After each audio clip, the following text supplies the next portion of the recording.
Baiklah anak-anak, untuk selanjutnya pertemuan kali ini kita akan membahas faktor-faktor yang mempengaruhi dinamika kependudukan. Jadi dinamika kependudukan itu kan dipengaruhi oleh beberapa faktor, yaitu ada kelahiran atau natalitas, kemudian ada kematian atau mortalitas, dan migrasi.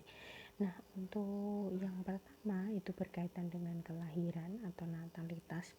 Dia ada faktor-faktor yang mendukung dan ada faktor-faktor yang menghambat kelahiran. Untuk faktor-faktor yang mendukung kelahiran atau natalitas itu ada beberapa faktor ya. Di situ disebutkan ada A sampai F, yaitu ada masa perkawinan di usia muda, kemudian tingkat kesehatan yang baik, anggapan banyak anak banyak rezeki. Jadi zaman dahulu itu kalau anggapan banyak anak banyak rezeki itu menyebabkan banyak orang yang memiliki anak. Jadi semakin banyak anak tuh rezekinya datang dari mana-mana. Kemudian kebutuhan tenaga kerja khususnya di daerah agraris tradisional, jadi di daerah pertanian tradisional. Kemudian untuk kurangnya informasi mengenai KB, jadi tidak ada untuk yang menanggulanginya, jadi KB-nya tidak ada. Kemudian keinginan memperoleh anak laki-laki sebagai penerus keturunan. Ada di sebagian tempat kalau belum mempunyai anak laki-laki itu belum lengkap jadi sebagai penerus keturunan. Selanjutnya ada faktor-faktor yang menghambat kelahiran atau antinatalitas, bisa penundaan masa perkawinan. Jadi biasanya kalau pernikahan dini itu ditunda dulu. Jadi bisa di atas 21 tahun. Jadi nanti kalau kalian itu ingin mencapai cita-cita, jadi ditunda dulu untuk masa perkawinannya, oke? Kemudian untuk program keluarga berencana, jadi KB, ada KB. Kalau KB itu ada yang pro ya, pro atau setuju dengan KB, kemudian ada juga yang tidak setuju dengan KB. Terus kemudian ada anggapan anak merupakan beban orang tua juga. Jadi semakin banyak anak itu beban orang tua itu semakin banyak. Sehingga untuk ini bisa ditunda atau dibatasi untuk punya anak. Kemudian semakin banyak wanita karir. Biasanya kalau wanita karir bekerja itu kalau punya anak banyak kan susah. Jadi dibatasi. Biasanya seperti itu. Kemudian selanjutnya ada klasifikasi angka kelahiran. Jadi untuk yang dinamika kependudukan ini banyak hitungannya ya. Jadi ada yang pertama itu berkaitan dengan angka kelahiran, yaitu ada angka kelahiran kasar atau CBR. Jadi kalau angka kelahiran kasar itu semua kelahirannya dihitung. Jadi tidak memandang itu laki-laki atau perempuan. Jadi di situ semuanya dihitung, dianggap karena angka kelahiran kasar. Jadi CBR itu di situ ada rumusnya. CBR adalah B per P kali K. B-nya adalah jumlah bayi yang lahir hidup pada periode tertentu. P-nya adalah jumlah penduduk pada pertengahan tahun kali konstanta, biasanya 1000 jiwa. Kemudian selanjutnya ada angka kelahiran umum. Kalau angka kelahiran umum di situ berkaitan dengan itu sudah dibatasi. Kalau tadi yang kasar itu hanya kasar itu semuanya dihitung. Jadi laki-laki, perempuan ibaratnya itu semuanya dihitung ya. Kemudian kalau di sini ya untuk angka kelahiran umum ya, angka kelahiran umum itu penduduk wanita yang berusia produktif ya atau reproduktif itu 14 sampai 49 tahun sudah khusus. Di sini sudah khusus. Jadi ada B per PF. PF-nya sudah khusus, hanya dibatasi wanita berusia 15 sampai 49 tahun. Kali K konstantanya tetap 1000. Itu. Jadi yang B-nya itu tetap jumlah bayi lahir hidup selama 1 tahun. Kemudian PF ya. Jadi untuk PF-nya usia 15 sampai 49 tahun kali konstantanya 1000. Selanjutnya kemudian ada angka kelahiran menurut kelompok usia atau ASBR, jadi usia tertentu. Di sini kan ada BX per PX kali K. BX jadi untuk bayi yang lahir itu pada usia tertentu. Misalnya penduduk yang melahirkan usia 24 sampai 29. Jadi bayi yang lahir pada wanita usia 24 sampai 29 itu dihitung per P, PX, PX-nya itu jumlah wanita usia 24 sampai 29 kali K konstanta. Konstantanya tetap 1000. Kemudian selanjutnya ada kematian. Kalau angka kematian yaitu berkaitan dengan juga sama dengan yang kelahiran. Ada faktor yang menunjang, ada yang faktor yang menghambat. Kalau yang menunjang atau mempercepat ibaratnya angka kematian itu biasanya berkaitan dengan rendahnya kesadaran masyarakat akan pentingnya kesehatan. Nah, berkaitan dengan sekarang ini ya, yang kita alami sendiri peristiwa COVID-19. Nah, di situ juga bisa berkaitan dengan rendahnya kesadaran masyarakat tentang kesehatan. Sudah ada aturan untuk 3M. Nah, sekarang malah 5M ya. Untuk protokol kesehatannya, memakai masker, mencuci tangan, kemudian menjaga jarak, kemudian ditambah lagi ada menghindari kerumunan dan membatasi aktivitas. Jadi membatasi aktivitas itu tidak keluar rumah sering-sering gitu. Nah, berkaitan dengan itu kan ketika kita kita tetap pada protokol kesehatan, insya Allah kan bisa menekan laju COVID-19. Tapi kalian tahu sendiri untuk warga plus 62 itu kan agak susah ya untuk mengikuti atau mengindahkan aturan-aturan.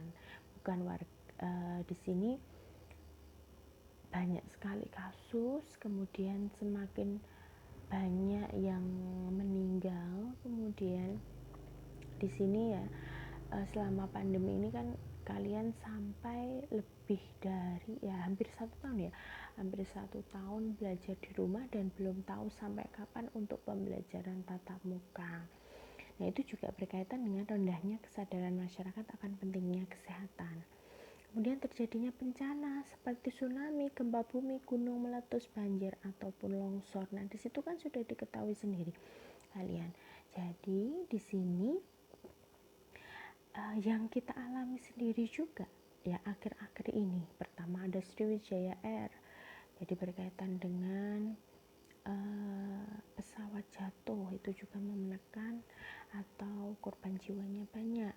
Kemudian ada tsunami, gempa bumi, gunung meletus. Nah, di situ banyak sekali banjir, longsor. Nah, banyak sekali ya bencana-bencana terutama di Indonesia akhir-akhir ini. Nah, di situ juga menambah atau menunjang angka kematian. Kemudian terjadinya peperangan. Nah, di wabah penyakit, nah seperti juga yang COVID-19 juga wabah ya, pandemi selama 1 tahun lebih. Kemudian ada pembunuhan dan kriminalitas, fasilitas kesehatan yang belum memadai. Nah, di sini juga berkaitan bisa juga dengan yang COVID-19 karena semakin atau terbatasnya tempat isolasi, karena semakin banyaknya pasien, di situ penanganannya semakin lama sehingga banyak pasien yang misalnya sudah akut itu tidak bisa ditolong. Kemudian yang G ada keadaan gizi penduduk yang rendah. Nah, kemudian untuk faktor yang menghambat itu ada meningkatnya kesadaran penduduk akan pentingnya kesehatan. Ya, jadi kalau sudah ada peningkatan kesadaran, kalau orang-orang misalnya diimbau pakai masker, menghindari kerumunan, mencuci tangan, nah menerapkan protokol kesehatan di situ bisa. Nah, itu bisa menghambat angka kematian. Kemudian untuk fasilitas kesehatan yang memadai, sudah banyak ruang-ruang isolasi, fasilitas-fasilitas lengkap, lab-lab lengkap, swab segera dapat hasilnya sudah diketahui dan dapat ditangani, itu bisa ya untuk menekan laju kematian. Kemudian ada meningkatnya keadaan gizi penduduk, biasanya berkaitan dengan anak-anak yang kurang-kurang gizi. Nah, itu ada peningkatan gizi-gizi. Terus ada kondisi yang aman dan tentram di suatu daerah, jadi tidak ada bencana, di situ aman. Nah, itu bisa. Kemudian ajaran agama yang melarang bunuh diri itu juga. Jadi itu berkaitan dengan kita iman kita terhadap Tuhan, gitu ya. Kemudian ada klasifikasi angka kematian, seperti juga angka kelahiran. Kalau kematian juga ada angka kematian kasar, crude death rate atau CDR. Nah, itu juga berkaitan semua angka kematian. Jadi semua orang yang meninggal, jumlah kematian pada tahun tertentu per P, yaitu jumlah penduduk pertengahan tahun kali K konstanta, biasanya 1000. Itu untuk angka kematian kasar. Kemudian untuk angka kematian menurut umur, jadi ini sudah menurut umur, sudah ada klasifikasinya. Nah, kalau jumlah kematian pada umur tertentu, ya misalnya pada umur lebih dari 65 tahun. Nah, kemudian P-nya jumlah penduduk pada kelompok umur tertentu, jadi P-nya juga sama. Kalau DX-nya itu lebih dari 65 tahun, berarti PX-nya juga jumlah penduduk yang lebih dari 65 tahun kali konstanta, kalinya 1000. Kemudian angka kematian bayi, biasanya kalau angka kematian bayi itu kan dipengaruhi oleh beberapa faktor, jadi kesehatan ibu, kemudian bagaimana fasilitas kesehatan, ya, bagaimana fasilitas kesehatan di situ. Nah, di situ itu berkaitan dengan angka kematian bayi DO atau D0 ya. Jadi jumlah kematian bayi di bawah 1 tahun pada tahun tertentu per B-nya jumlah kelahiran hidup dalam tahun yang sama kali konstanta atau biasanya 1000. Nah, selanjutnya ada migrasi ya. Migrasi ada angka migrasi masuk. Kalau migrasi masuk, nah ini dilihat aja dulu untuk migrasi masuk. Kemudian ada angka migrasi keluar. Nah, ini untuk angka migrasi keluar pada tahun tertentu. Kemudian ada angka migrasi neto. Nah, angka migrasi neto seperti itu. Ada angka migrasi bruto.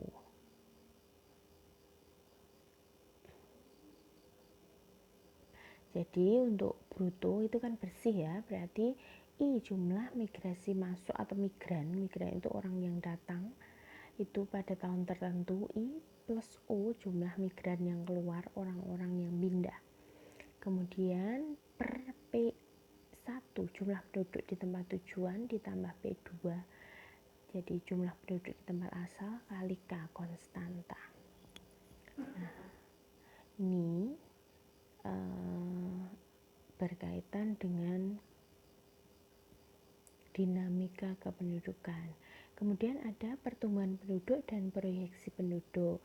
Ada pertumbuhan penduduk, itu pertumbuhan penduduk alami, berarti berkaitan, kalau alami itu hanya berkaitan dengan kelahiran dan kematian. Kemudian ada pertumbuhan penduduk total, itu memperhitungkan selain kelahiran dan kematian, tapi juga memperhitungkan migrasi atau perpindahan penduduk, baik imigrasi maupun emigrasi, masuk dan keluar.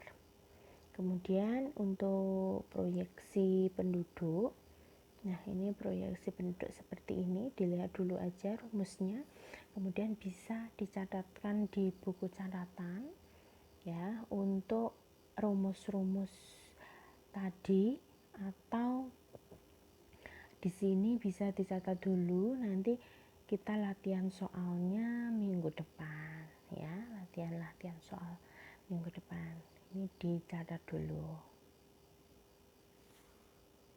untuk proyeksi penduduk.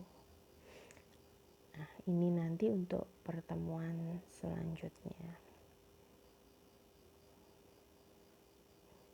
Oke. Nah, sampai proyeksi penduduk dulu. Kalau misalnya ada yang ingin ditanyakan, bisa lewat komentar kelas ya, komentar kelas atau menghubungi WA saya.